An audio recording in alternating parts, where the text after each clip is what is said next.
जगति जनतां या स्नपयति इदानीमपेशा बुद्ध जन मरालय परिचिता महावीर स्वामी नयन पथगामी भवतु में। अहिंसा परमो धर्म की। परम पूज्य आचार्य भगवंत गुरुदेव श्री विद्यासागर जी महाराज की।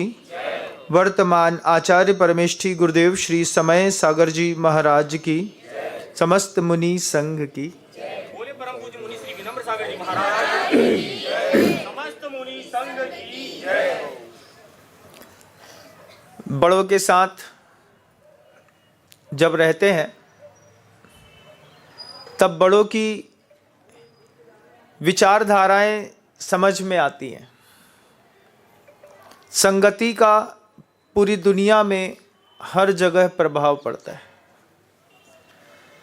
जब मैं अपने घर में था तब मेरी मानसिकता कुछ और थी। घर से बाहर निकला, गुरु जी के पास पहुंचा, दैव संयोग था। एक किसी अज्ञात पुण्य ने मुझे गुरु जी के पास तक ला करके खड़ा कर दिया। जब बड़े लोगों के साथ रहना शुरू किया तब धीरे धीरे करके मानसिकता बदलती चली गई। हर इंसान की मानसिकता बदलती है। आज आप सब लोग गौर से जो मुझे सुन रहे हैं, ये बदली हुई मानसिकता के ही लोग हैं। अगर मानसिकता नहीं बदली होती तो दुकान और घर छोड़ करके यहाँ तक आकर के नहीं बैठते। बदली हुई मानसिकता का परिणाम गुरु की संगति, गुरु का सहवास, गुरु का सहयोग पास से ले लेना। आचार्य सिंह जी के पास जब मैं पहुँचा, पहुँच करके जब मैं उनकी कार्यशैली को देखता था, लगातार किस तरीके से वो जैन शासन के लिए उद्यम करते हैं, जब साथ में उनके रहना शुरू किया, फिर एक मानसिकता में बहुत ज़बरदस्त परिवर्तन आया। बाद में समझ में आया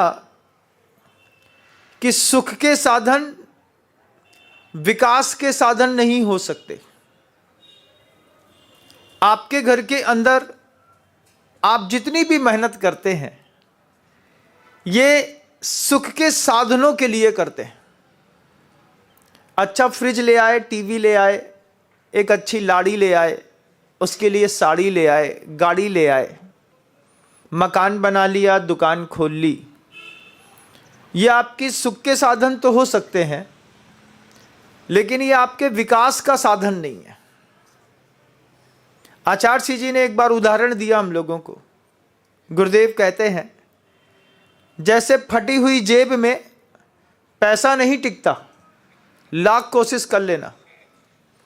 आपने कभी अंदाज किया हो, कई बार जब छोटी उम्र में थे तो जेब के अंदर हाथ डाल के एक उंगली चलाने की आदत रहती थी।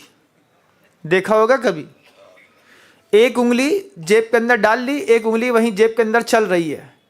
चलते चलते चलते वो पैंट का कपड़ा, सिलाई जो थी थोड़ी सी छिद जाती थी, क्योंकि तुमको दुनिया में हमेशा उंगली करने की आदत है। तो वो जो पैंट का जेब होता है उसमें एक कोना होता है। अब कुछ नहीं तो बैठे तो अपने उस कोने से उंगली निकालने की कोशिश, अपने ही पैंट में उंगली कर रहे, और करते करते उसमें छेद हो गया। छेद होने के बाद आप 1 रुपए का सिक्का रख लो, चरन्नी तो अब चलती नहीं, अठन्नी भी नहीं चलती, सीधे 1 रुपए का संबंध है आज की डेट में। पाई तो आपने देखी ही नहीं होगी।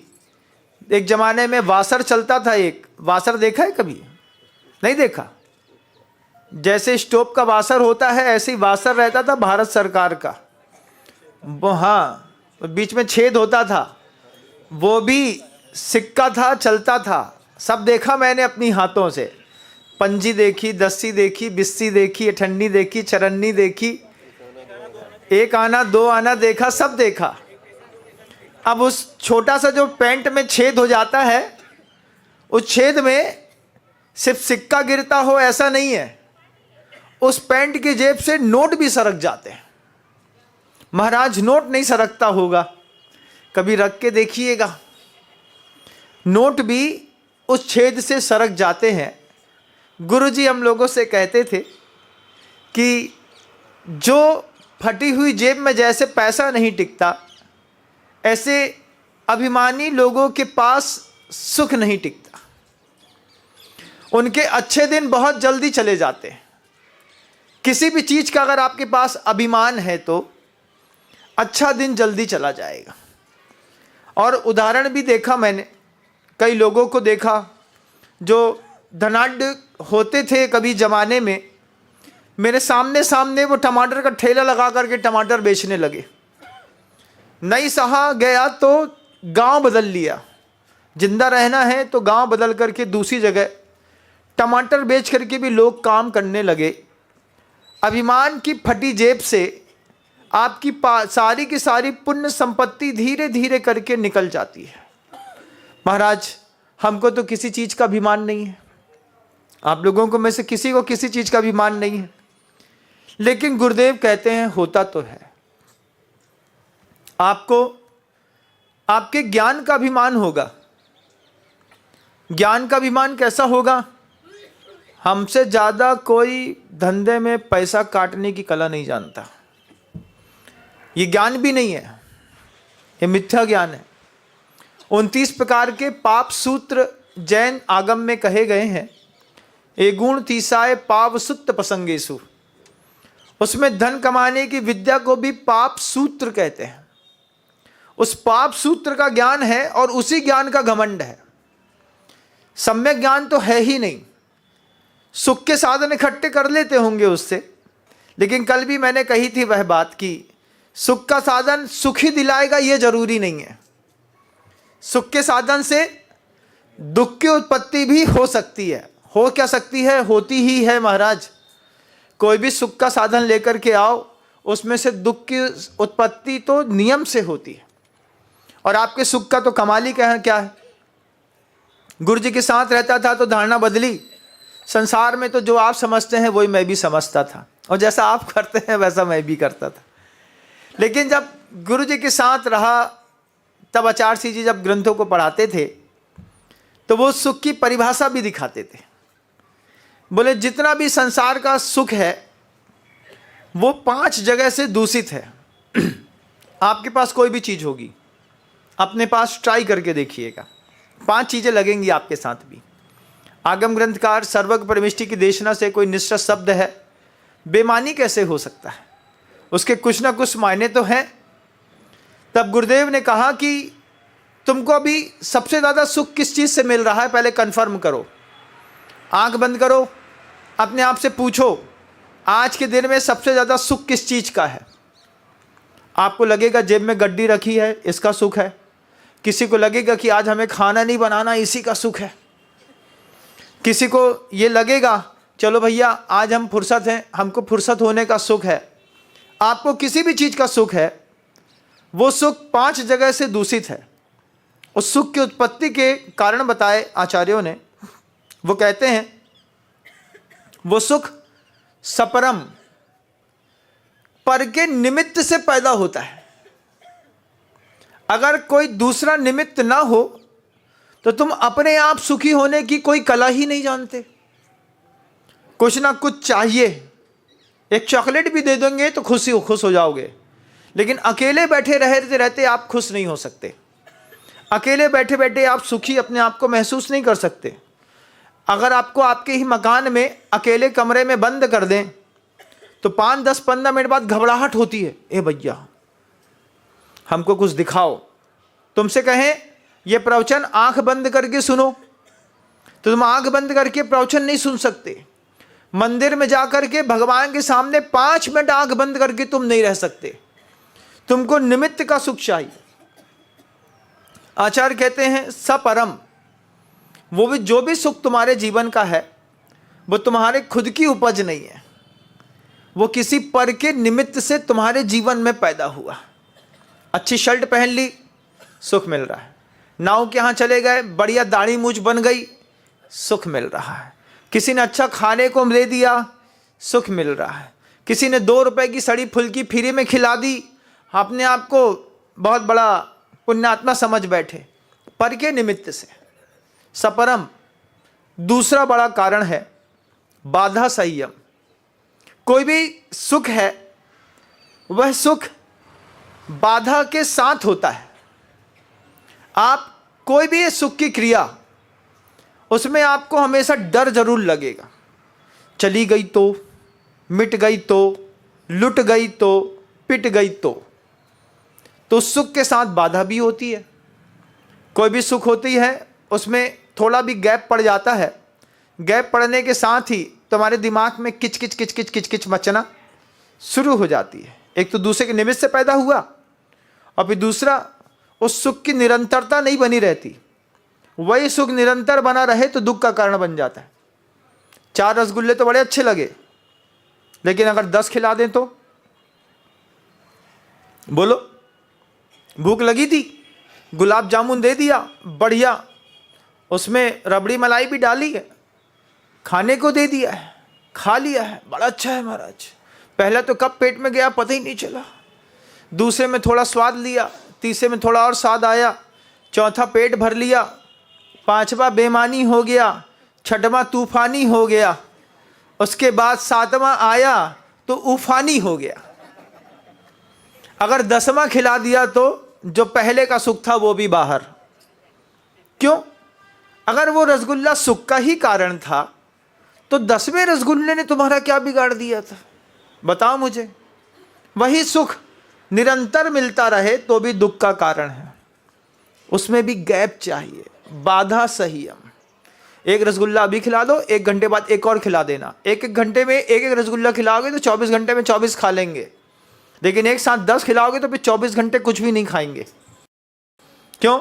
10वां रसगुल्ला जैसे ही अंदर गया, हुआ एक जगह ऐसे ही, 4 रसगुल्ले खुशी से खा लिए, 5वें में छोटी साली आ गई, अरे जीजा जी एक हमारे हाथ से, जीजा जी को खिला दिया, एक बड़ी मम्मी ने खिला दिया, एक दामाद साहब को ससुर ने खिला दिया, एक सास ने खिला दिया। अब पत्नी बोलती है हमारे हाथ से बस नहीं खाओगे, दुनिया से तो खा लिया, अब उसके हाथ से नहीं खाओ तो भी उसकी खानी पड़ेगी। तो उसके मुंह के खाया तो पेट का जितना था सब बाहर आ गया। सुख में बाधा जरूरी है, अगर बाधा न मिले तो सुख सुख नहीं है। इसलिए तत्वार्थ सूत्रकार ने एक सूत्र लिखा है, सुख दुख जीवित मरणोपग्रहाश्च। पुद्गल के ऊपर 4 उपकार हैं। ये सुख का एक उपकार है तो दुख भी जीवन में एक उपकार है बंधुओं। सुखी सुख मिलता रहेगा तो पगला जाओगे, दुखी दुख मिलता रहेगा तो भी पगला जाओगे। तो सुख के बीच में दुख आता है तो सुख का मजा आता है, दुख के बीच में सुख आता है तो सुख का भी और दुख का भी दोनों का मजा आता है। कभी गम है, कभी जुदाई है, सब मिलता है। जीवन भी एक उपकार है तो मृत्यु भी एक उपकार है। ना मरे तो बताओ तुम्हारे ससुर ना मरे तो क्या होगा? बताइए महाराज, बड़ी दिक्कत होगी। और सास जिंदा रह जाए, पता चले सास 200 साल जिंदा रहने वाली है, तो फिर क्या करेंगे? बोलो, घर ही छोड़ के भग जाएंगे। बोले इन्हें तो मरना है नहीं, और ये खटिया पे लेटी है, खटिया में लेटी हैं, उनका सब वहीं पे करना पड़ता है और हम ही को करना पड़ेगा, हम ही बहू हैं। और सास ने अभी तक डीड भी नहीं लिखी है कि मरने के बाद बड़े लड़के को सब मिलेगा। तो फिर लगे रहो मुन्ना भाई। लेकिन अगर वो ना मरे तो आप मर जाओ, हमसे ना हो पाएगा। तो मरने पर, मरण भी एक उपकार है जीवन का। 4 उपकार हैं, सुख दुख जीवित मरणोपग्रहाश्च। दुख आता है, उसके बाद कोई नया सुख आता है तो फिर दुख का भी मजा आता है, सुख का भी आता है। कैसा है सुख? सपरम बाधा संयम, बाधा के साथ है। फिर विच्छिन्नम, थोड़ी देर बाद सुख दुख में अपने आप बदल जाता है। आप बहुत देर तक किसी के साथ नहीं रह सकते। आप अपने पत्नी से शुरुआत में जितनी बात करते थे, अब आप उतनी बात नहीं कर सकते। आप चाहें भी तो नहीं कर सकते। क्योंकि अब वो जो सुख था वो विच्छिन्न हो गया है, ज्ञान तंतु खुल गए हैं। अब एक गलती जो हमने शुरुआत में कर ली थी वो हमको सिर्फ झेलनी पड़ेगी। अभी किसी ने कहा था हमसे एक आध दिन, कहूँगा तो बुरा नहीं मानना, कहा था किसी ने, मांग भरने की सजा कुछ इस तरीके से पा रहे हैं कि मांग पूरी करने के लिए मांग मांग के खा रहे हैं। क्या है, सुख दुख का निमित्त बन जाता है। आप लोगों के लिए भी कह रहे हैं, आपके भी जो सुख के निमित्त हैं वे एक न एक दिन दुख का निमित्त बन जाते हैं आपके लिए, दोनों के लिए है, फॉर एवर। ऐसा नहीं कि एक ही आदमी के लिए। इनके साथ बंध करके तुमने भी तो अपनी जिंदगी बर्बाद कर ली। सोचो क्या ख्वाब थे बचपन में, क्या बनेंगे, कहाँ रहेंगे, कैसे रहेंगे। हाथ में आई पुंथरिया, पुंथरिया समझते नहीं? समझते? बच्चों का हगीज होता है, उसको बुंदेलखंड में पुंथरिया कहते हैं। पुरानी साड़ी की बना देते हैं, त्रिकोण पट्टी की, उसमें 2 ठो बेल्ट लगा देते हैं, सिल देते हैं, लंगोट कह दो, जो कहना है कह दो। सोचे थे हाथ में 3-3 तोला के कड़ा मिलेंगे, हाथ में आई पुंथरिया, हाथ में आया घड़ी पाउडर, हाथ में आई झाड़ू, हाथ में आई फिनाइल, यही जीवन का श्रृंगार हो गया। सुबह से लेकर शाम तक वो तो बाहर निकलते हैं तब अच्छी साड़ी में निकलते हैं, थोड़ा बहुत डेंटिंग पेंटिंग करके। घर के अंदर कैसे रहते हैं महाराज? घर के अंदर तो काम वाली बाई हम लगते हैं।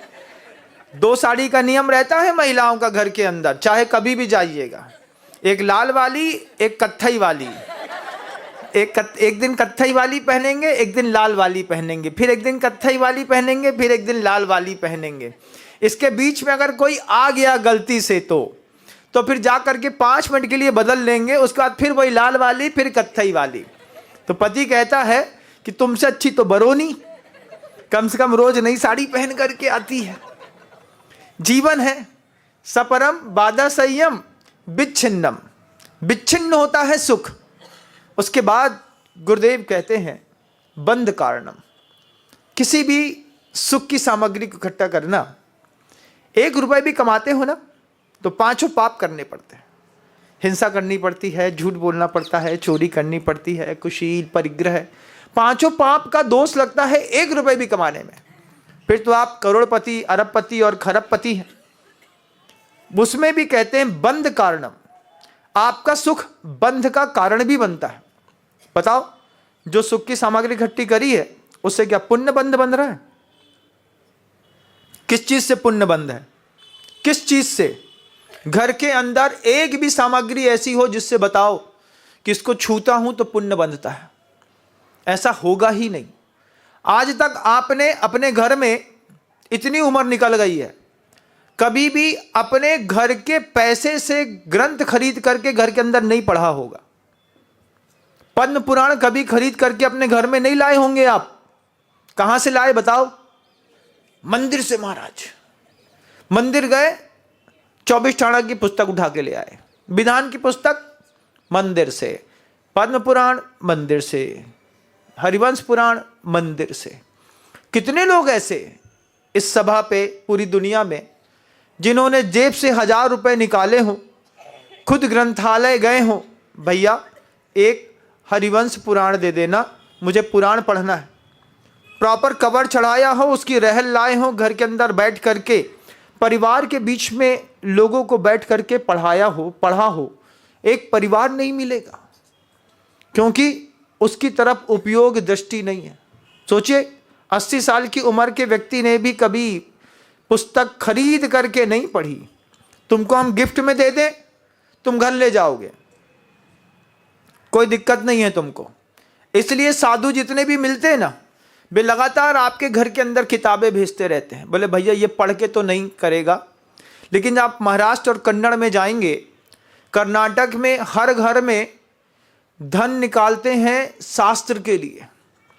इस बार 5000 रुपए की पुस्तकें ला करके पढ़नी है, पढ़ने के बाद उसको तीर्थ क्षेत्रों में व्यवस्थित रूप से जाकर के रखनी है। ये उनके यहाँ की मानसिकता, हमारे यहाँ की नहीं। हमारे यहाँ जितनी सुख की सामग्रियाँ हैं सब बंध का कारण बनती हैं कि नहीं। और ऐसा भी नहीं है कि पुण्य बांधती हूँ। घर के अंदर चाबी का स्टैंड मिल जाएगा। सबके घर के अंदर माला का स्टैंड देखा है कभी? नहीं देखा होगा। एक भी माला का स्टैंड नहीं है तुम्हारे घर के अंदर। महाराज आ गए तो मंदिर के पटे उठा करके घर ले गए चौके लगाने के लिए। कभी ये नहीं सोचा कि कोई साधु, कोई साध्वी अगर हमारे घर के अंदर आई और बीमार पड़ गई तो उसके लिए एक तख्त ऐसा भी रखो कि जिसमें उस साध्वी या साधु को बैठा सके। कल को तुमको भी संलेखना लेनी हो तो क्या डबल बेड का बिस्तर हटा करके उसी प्लाई में बैठा करके तुम्हारी संलेखना कराएंगे?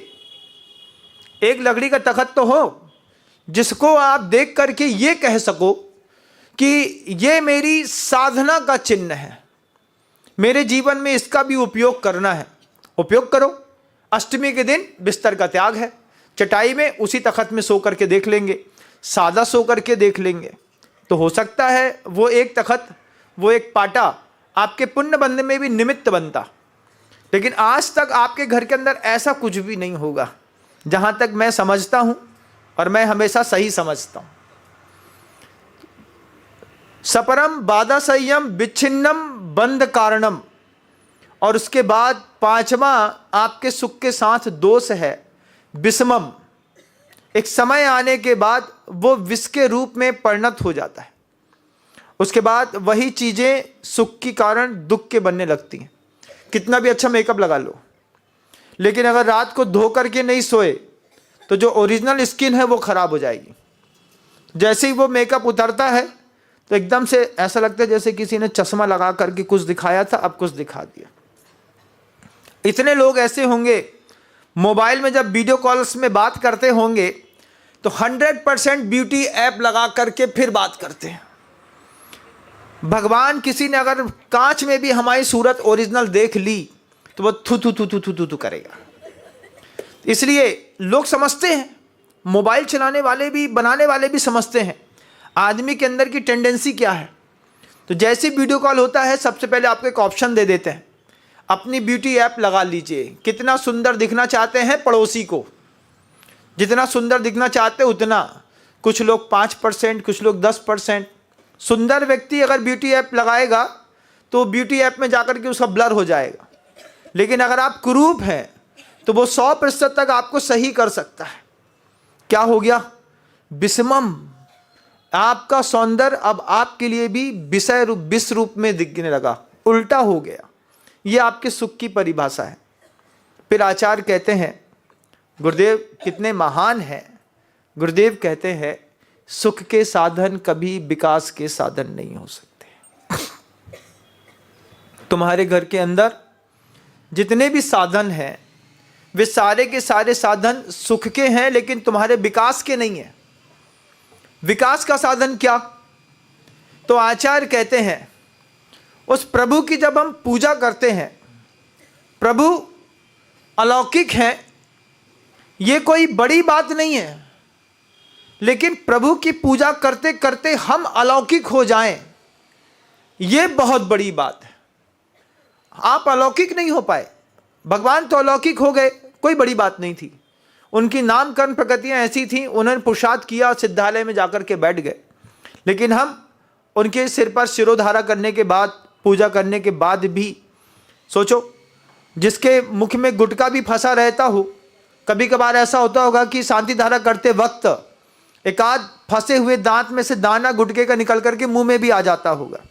अरे इसी समय आ गया अचानक। तो क्या है, आपके जीवन शैली में कहते हैं कि आप लौकिक हैं, भगवान अलौकिक है। जबकि अलौकिक प्रभु की पूजा करते करते अपने जीवन को भी आप थोड़ा सा अलौकिक बना लिए होते। कषाय के परिणाम मध्य हो गए होते, लेसा के परिणाम सुधर गए होते। आहार, भय, मैथुन, परिग्रह, संज्ञाओं में हमने थोड़ा नियंत्रण करना सीख लिया होता। मैं एक घर में अभी कहाँ पे था, मैं गंज बासौदा एक गांव है मध्य प्रदेश में, वहाँ पर एक प्रतिष्ठित पंडित जी का परिवार था।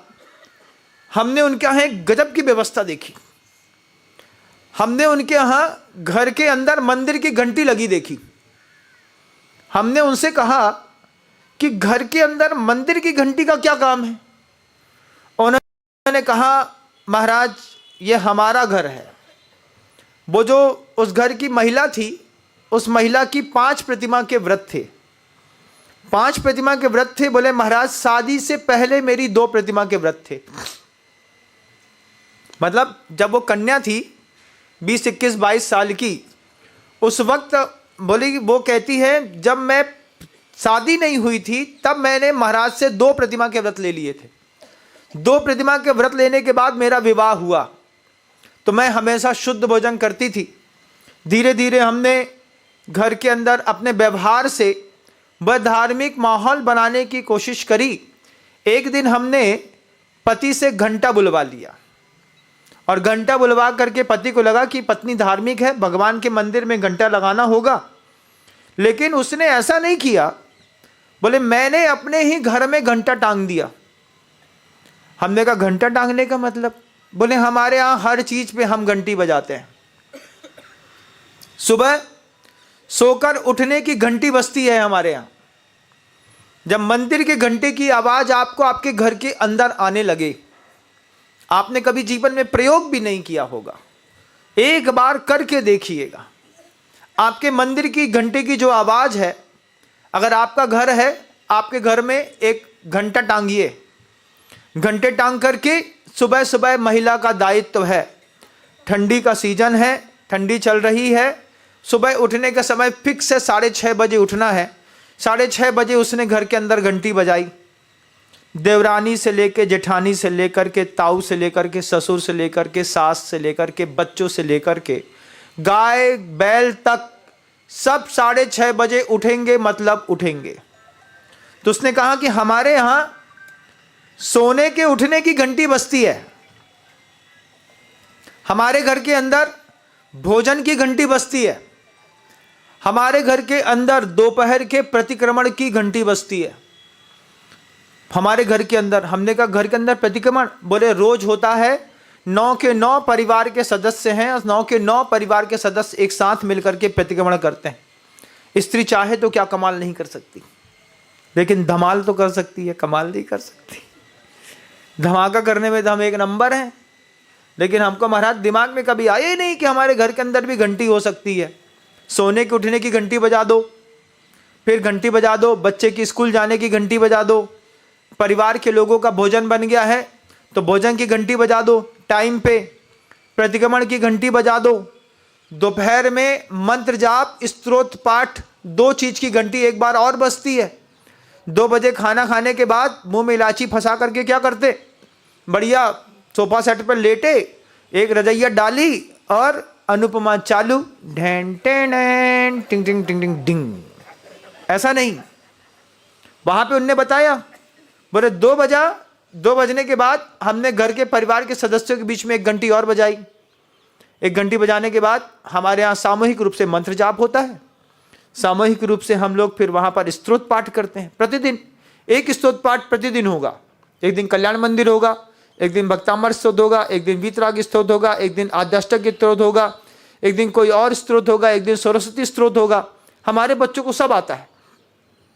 हमने कहा पारिवारिक व्यवस्थाएं ऐसी? बोले ऐसी महाराज श्री। शाम के भोजन की घंटी बजेगी, रात के सोने की घंटी बजेगी। रात को महिला ने सोने की घंटी बजा दी। उसके बाद परिवार के प्रत्येक सदस्य का कर्तव्य है कि जो मोबाइल जोन बनी हुई है उसमें अपने अपने मोबाइल चार्जिंग में लगाएंगे, स्विच ऑफ करेंगे, सब के सब सो जाएंगे।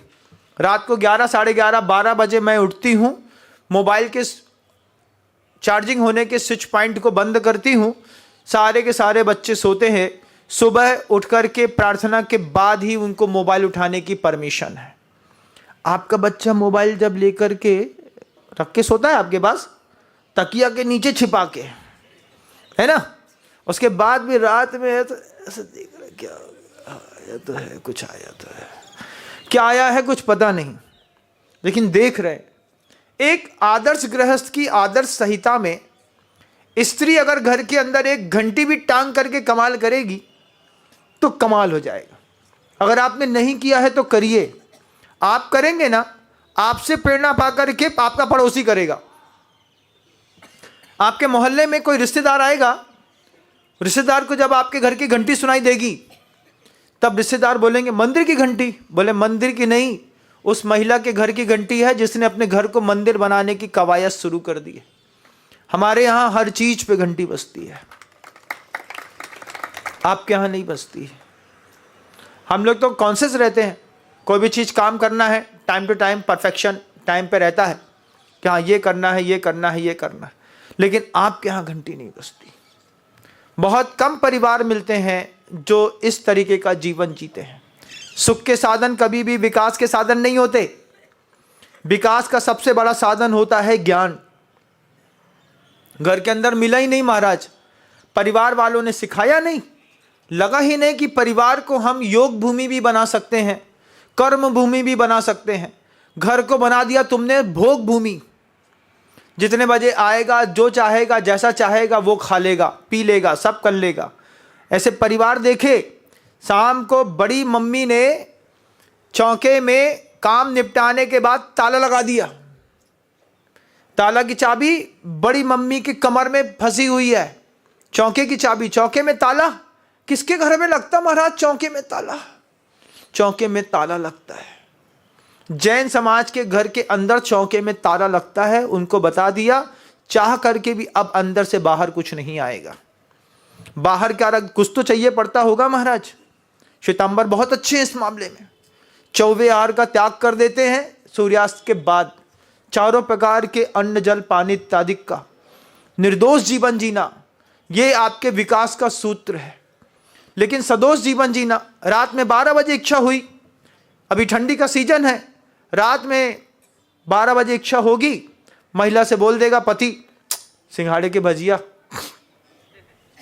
रात में 11:30 बजे जैन समाज के जिस घर के अंदर कढ़ैया चढ़ती है वो नियम से पूरा का पूरा परिवार नरकगामी है, नियम से नरकगामी है।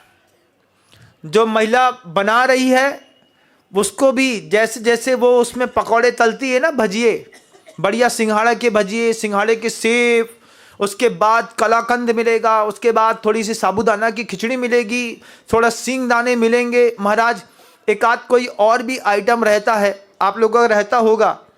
जिस परिवार में रात में 10 बजे, 9 बजे, 11 बजे जैन समाज में कढ़ैया चढ़ती है, वे सारे के सारे कढ़ैया के खाने वाले नियम से मर के नरक में जाएंगे।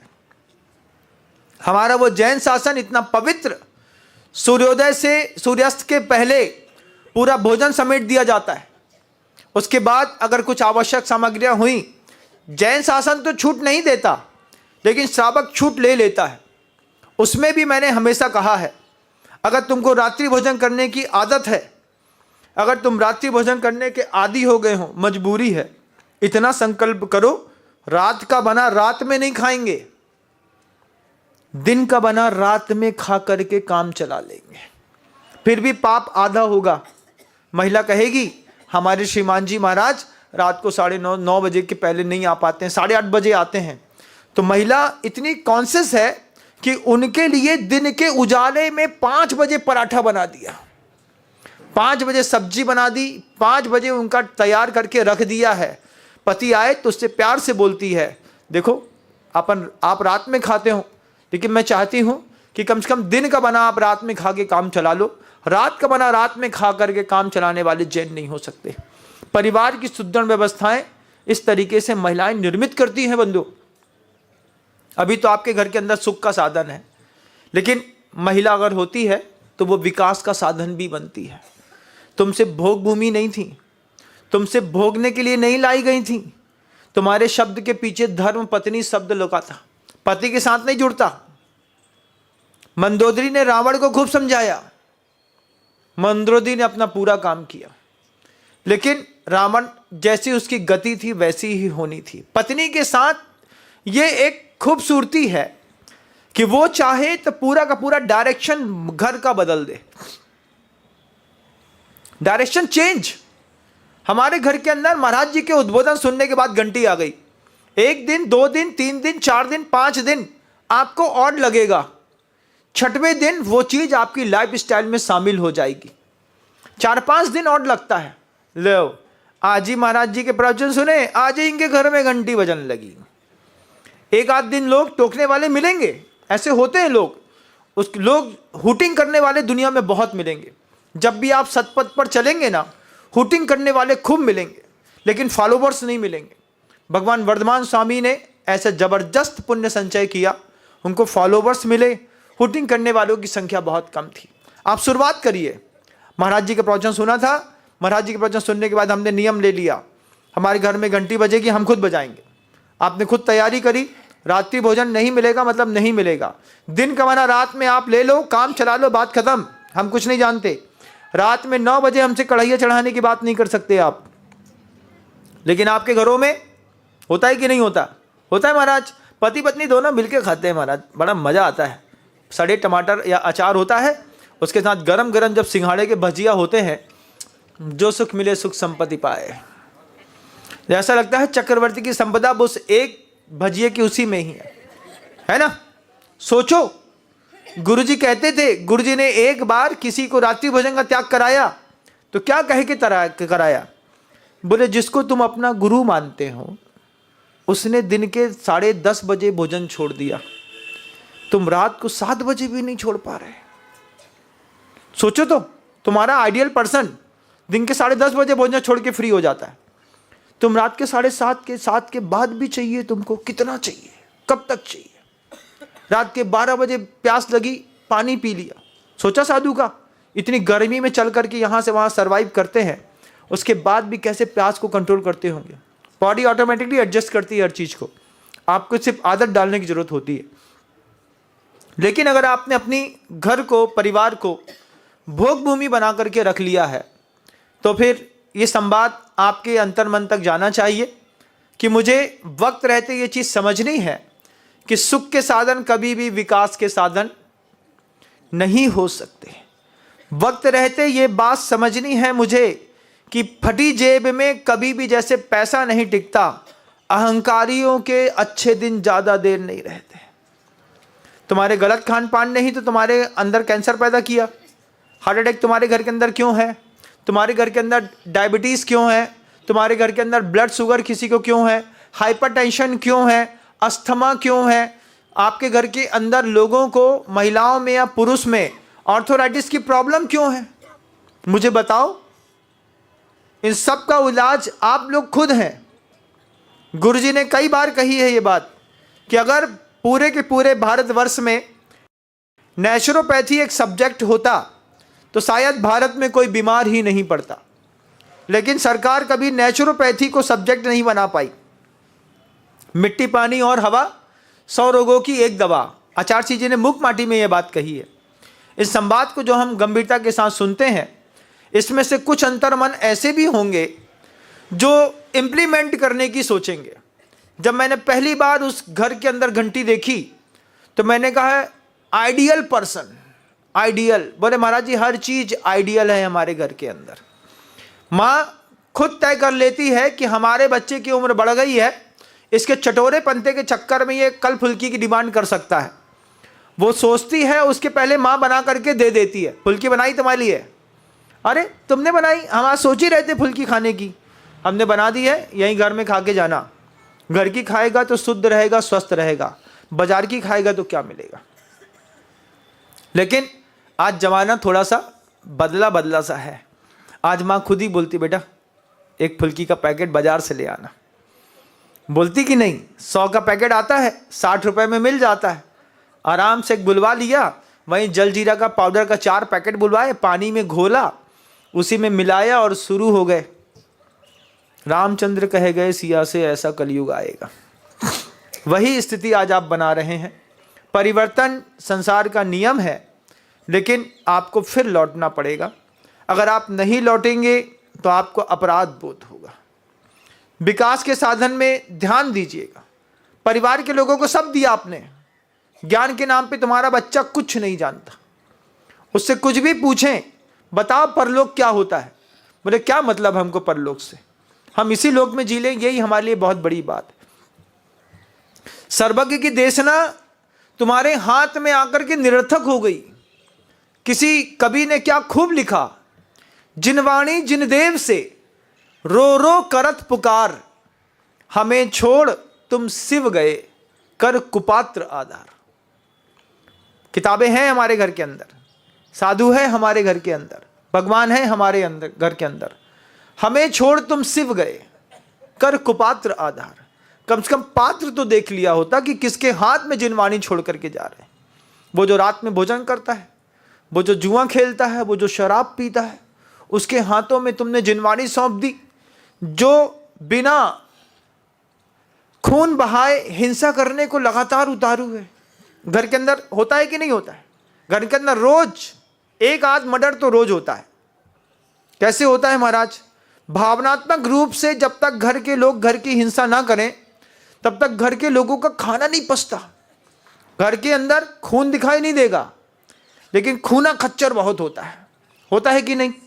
बोलो, होता है महाराज। महिला ने प्यार से पूछा, बड़े भाव से, सब्जी अच्छी बनी? हो, जैसो कल कचड़ा परस दो तो ऐसे ही आज परस दो। बोल सकते थे अच्छी बनी है, गरम है, व्यवस्थित है, इतना बोलते नहीं बना। उल्टे शब्द बोलने पर एक कमेंट उसको हल्ट कर गया। उसके बाद धीरे धीरे आपने देखा अब आपकी पत्नी आपसे पूछती ही नहीं है। क्यों नहीं पूछती है? कि वो जानती है पूछते हैं तो हल्ट होता है। इस तरीके से कभी पिता पुत्र को, कभी पुत्र पिता को, कभी परिवार में चाचा भतीजे को हल्ट कर करके जो खूना खच्चर करते हैं। तो जिनवाणी जिन देव से रो रो करत पुकार, हमें छोड़ तुम शिव गए कर कुपात्र आधार। अपनी पात्रता विकसित करिएगा और विकास के साधन भी घर के अंदर जोड़ के रखिए। मैं जहीं कहीं भी जाता हूँ मैं कहता हूँ कि अपने घर में एक माला का स्टैंड होना चाहिए, साधु के बैठने के लिए पाटा होना चाहिए। साधु आ जाए अगर आहार के निमित्त से तो एक पात्र तो ऐसा होना चाहिए जिसको नीचे लगा करके उनके लिए आहार करा सकें। दूध की गंजी उठाई, महाराज के सामने धर दी, लो महाराज ए में हाथ धो लो। क्यों धो लो? जब वो दूध की गंजी है साधु के लिए, ये साधना के पात्र कहलाते हैं। घर के अंदर एक शुद्ध निर्मल पाटा होना चाहिए, जिस पाटे में आप या आपके परिवार का कोई सदस्य भविष्य में कभी लेट करके संलेखना का व्रत ग्रहण कर सके। ये आवश्यक सामग्री है। इन सामग्री के संचय से आपके अंदर की साधन सामग्रियों से आपका पुण्य वर्धन होता है। घर के अंदर कोई तो ग्रंथ ऐसा होना चाहिए जो आपने खुद पैसा दे करके खरीदा हो, बहुमान के साथ परिवार के लोगों ने बैठ करके उसका स्वाध्याय किया हो, तब तो धार्मिकता के कुछ चिन्ह चतुर्थ गुण स्थान में दिखाई दे सकते हैं। अन्यथा चतुर्थ गुण स्थान भी अपने आप में बहुत दुर्लभ हुआ करता है। शब्द को विराम दूंगा और अहिंसा परमो धर्म कीजिए।